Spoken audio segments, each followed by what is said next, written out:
Azir has always been a nightmare for Riot to balance, and as a result, he's been relegated to joining Kalista in the permanently crippled champions bucket. But now, they're trying to balance him. And I don't mean the small fry things like we just got in 13.4. Also, I'm going to warn you right now, this video has lots of numbers in it, but just for the context, let's go over these 13.4 changes real quick.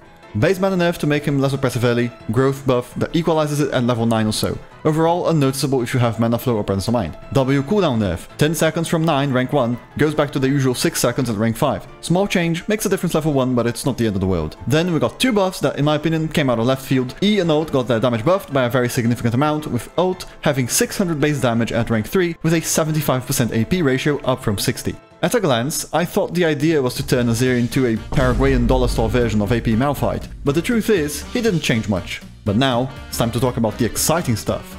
The good and the ugly that's coming in 13.5, maybe 13.6. And when I say good or ugly, it's not in terms of buffs or nerfs, but it's in terms of whether these changes make sense considering the intended identity of Azir, a scaling, ranged carry with sustained DPS. Let's first cover the good. His Q poke is getting nerfed early on. If you've ever laned against Azir, you understand why. The idea here is to take away some of his laning power by reducing Q base damage and increasing the mana cost as well as its AP scaling. At 200 AP, the damage will be equalized, with the ratio going up from 30% to 35%. His overall base mana is getting nerfed even further, from 380 to 320. But since W and E will have their mana cost reduced, this only takes away power from the Q poking early on and gives more power to using W and E more aggressively, which is honestly more fun and gives the opponent more opportunity to counterplay.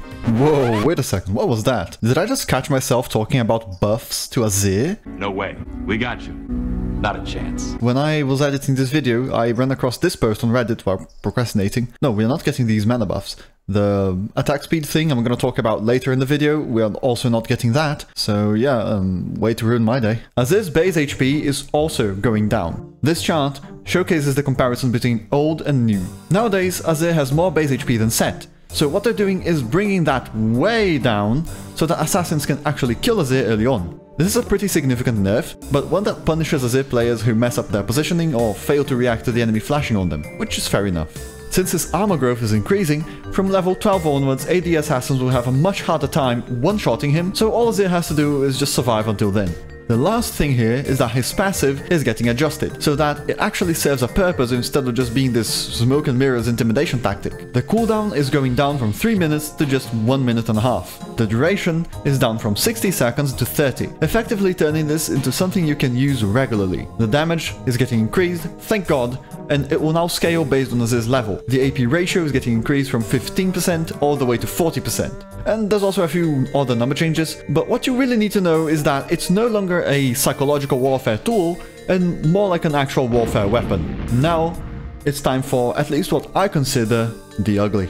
Azir's W is getting adjusted. This is what makes these changes not just a collection of nerfs and buffs, but an overhaul to the champion. The goal here is twofold: to make him more focused on W DPS rather than Q poke, and to make it so that building attack speed isn't as much of a trap. Now, what's admirable is that he's getting more base damage on the W. Instead of getting base damage per champion level from 50 to 150, the idea is to get a part of that base damage to the W ranks themselves, and buff the base damage overall as you put points into it, effectively making the maximum base damage 200 instead of 150. The AP ratio also goes back to 60% from 55. No, it doesn't. But what makes this change the ugly part of the patch? Well, it's the attack speed problem.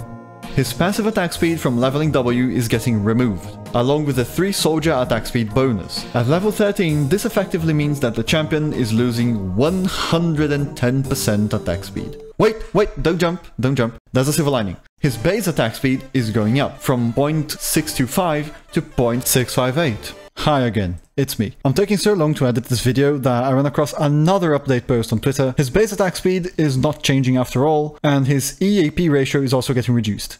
So yeah, enjoy that. Along with his attack speed growth going from 3% to 5%. This effectively means that every single source of attack speed on him becomes a little more efficient. Legend Alacrity, Berserker Greaves, and even our old friend Nash's Tooth gain relevance once again. Riot Phreak can express the idea behind this better than myself. And you can probably choose between Nashers on Azir and Shadowflame on Azir. If his soldiers apply on hit effects, Nashers will be mandatory on Azir. And the goal is not make Nashers mandatory, the goal is make Nashers not a trap. Now, the main gripe I have with making Nashers a viable, maybe even a core item on Azir, is that it's not an item designed for him. Now, I know, the AP attack speed mage building the AP attack speed item? Oh god, the horror. But hear me out. The reason why Azir doesn't go Nashers isn't just because it's straight up worse than Shadow Flame in 99% of scenarios. I mean, it is. But it's because it's got so many things wrong with it, that even with these changes, I think it will still be, as Phreak himself describes it, a trap item.